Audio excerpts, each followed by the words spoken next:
Ikerrak azkenean lortu duzu garaipena, honen bila zendera eman denbora esente, eta gaur azkenean garaie, nola junta Lazkao proba?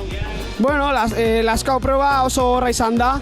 Azken lehenengo kilometroetan iesaldi batean sartu dut.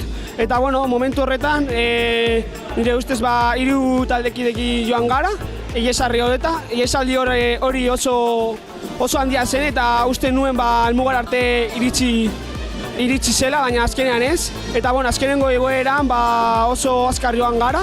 Txirrindulari batekin joan naiz eta ja izan da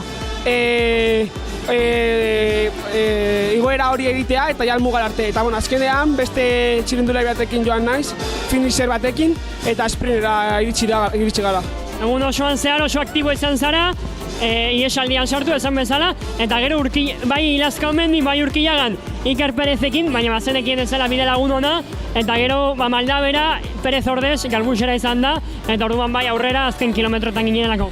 Bai, banekien, azkenengo igoeran gogorrenak izango zirela, eta bueno, taldea ez zen oso handia, eta azkenengo igoeran baden apurtu da, Iker Perekin joan naiz, eta bueno, ja izan da helmugar arte gure topera, eta sprintera iritsea.